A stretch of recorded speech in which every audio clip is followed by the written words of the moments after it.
But then I started school, and especially my secondary school didn't allow like using protective styles or growing your hair or fixing your hair and all that. So throughout my primary and secondary school days, I literally was shaving my hair like a guy at regular intervals. It was after I finished secondary school that I started this hair journey.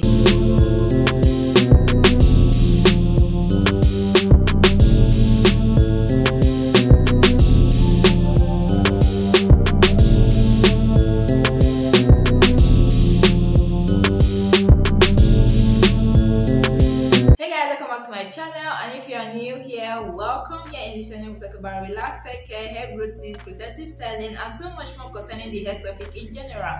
So if you know you are interested in this type of content, consider subscribing to join the family.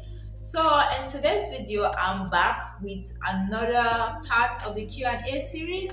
So I'm going to be answering some of your relaxed hair questions or hair questions in general.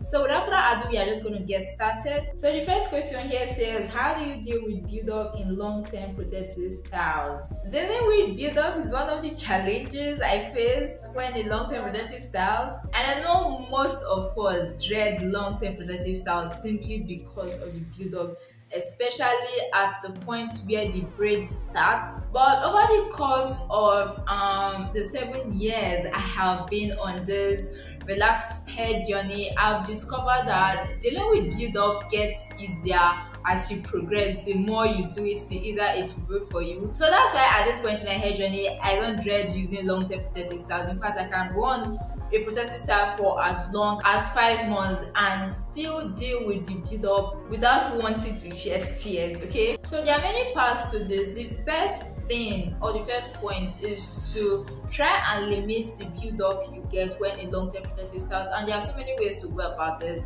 Some people prefer washing their hair, but I usually don't wash my hair when in long-term protective styles.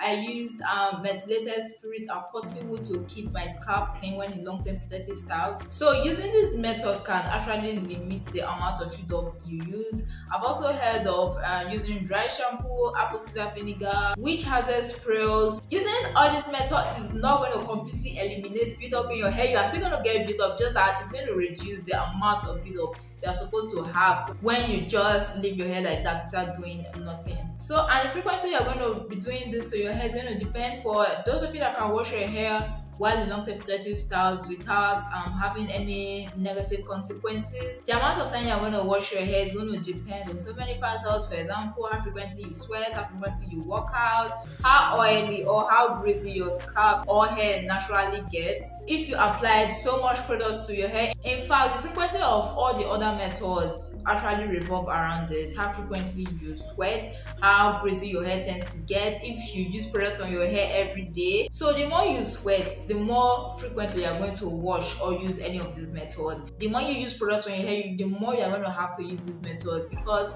applying products on your hair every single day can actually lead to build-up if you don't have a way of reducing or preventing it. So that's for preventing the build-up. The second part or the second point is dealing with the build-up when it's already up, because like I said, no matter how much you try to reduce the build-up, there's still going to be build-up, just that the amount is going to differ depending on what you do to your hair while in your long-term protective styles. Now there's a particular method I use to deal with the build-up. The first thing is, before taking down my protective styles, I make sure I moisturize and seal my braids. So this generally helps with making the build-up easier, kind of soften it, so that when you are taking it down, it will be easier. Now, having to deal with the build-up itself when you are taking down the protective style, I think is what I think is a challenge most of us face. But if you did these other things I've talked about, the amount of build-up you're going to have is going to be less. Now, having to do with the build-up itself, there's a particular method I use. I first go in with a small tooth comb and kind of break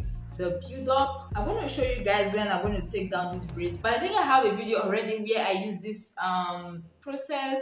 So after explaining, I'm just going to insert the clip of the video so that you guys understand what I'm talking about. So I first go in with a small tooth comb. I kind of break up the build-up, after which I go in with my fingers and gently try to pull the hair strands apart and detangle it. When the hair will build up, it's kind of loose, then I can go in and start combing with a white tooth comb before going in with a small tooth comb when necessary. So I'm just going to insert the clip right now so that you guys understand what I'm talking about. So yeah guys, that's how I deal with build-up when in long-term protective styles. Okay, the next question is kind of funny. It says, what was the first protective style you ever did? Can I remember the first protective style I ever did? Okay, I probably must have done a lot of protective styles when I was growing up, probably installed by my mom that I couldn't remember. And when I was growing up, I could remember doing protective styles like, I don't know, I can't remember how it's called. It's a form of protective style that is done with thread. If I can find a photo, I'm going to insert it so that you guys can understand what I'm talking about. It's done with thread where the hair is kind of sectioned into little buns. Like I said, I'll insert a photo if I can find so that you guys understand. I think it's called granules, if I'm not mistaken. Okay, let's just erase the part if I'm wrong. Okay, so but that's for when I was growing up. But then I started school, and especially my secondary school didn't allow like using protective styles or growing your hair or fixing your hair and all that. So throughout my primary and secondary school days, I literally was shaving my hair like a guy at regular intervals. It was after I finished secondary school that I started this hair journey, which I've been on for 7 years. So the very first protective style I did when I started this hair journey was African threading. If you don't know what African threading is, I'm going to insert a photo so you see what I'm talking about. And I did this protective style I think for 3 to 4 months, if I'm not mistaken, maybe even as far as 6 months. No, I don't think I did up to 6 months, maybe 4 months.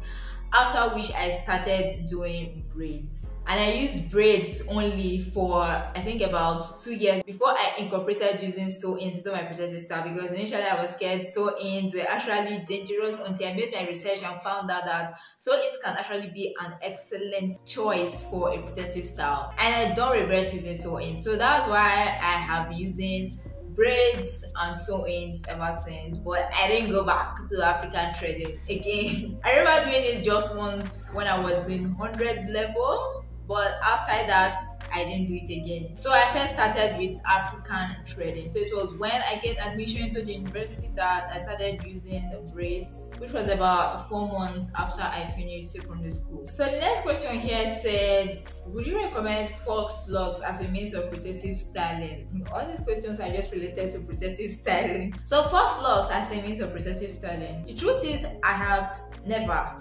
ever used fox locks on my hair as a means of protective styling, but is a method I am so curious, like it's a method I really want to do, though I'm still researching about it. But from the research I've done so far, it's an excellent method of protective style. One of the reasons why I feel it's an excellent method of protective style is because your hair is literally tucked away. Like your hair is protected from the roots to the tips. Every single thing is wrapped and tucked away. So there's no chance for you to be exposed to the environment and dry. There's no chance for you to rub on your shoulders and dry. There is no chance for you to manipulate it. So you can rock your fox locks anyhow you want. Pack it, leave it down, and your hair is still pretty much protected. That's one of the reasons I love fox locks so much.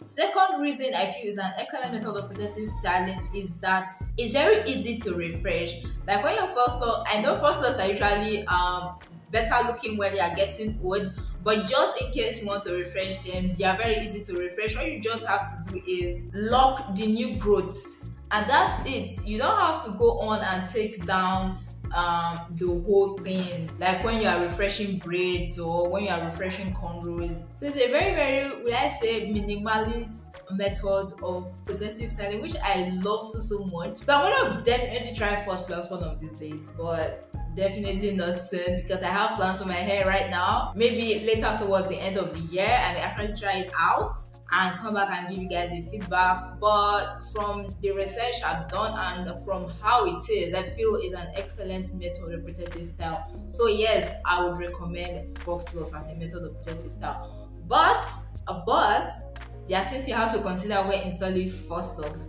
If you have fine hair, or if you have low density hair, you have to be very careful the amount of extensions you are going to have to attach, because if you make your fox locks very heavy and you have a fine or low density hair, irrespective of the fact that fox lock can be a very excellent method of protective styling, you will definitely see a lot of breakage, because you're going to have traction alopecia from the excess weight of the extensions pull it down on your hair follicles. So when you're going to choose fox locks, choose wisely. Okay, there are so many more questions here. If I decide to do just one video to answer all of your relaxed hair questions, I'm sure we are going to film a 24-hour video. So I don't want this video to be too long, so I think we are going to stop here today, and I'm going to continue in another video. So make sure to stay tuned so that you don't miss out on another video of this series. And if you have any questions, make sure to leave them down in the comment section so that I'll make sure to include them in my next Q&A. If you've watched this video this far and you like it, don't forget to give this video a big thumbs up, subscribe to the channel, and turn on the post notification bell so that you'll be the first to get notified whenever I upload a new video. So yeah guys, that's it for this video. Thank you so much for watching, and see you in my next video. Bye.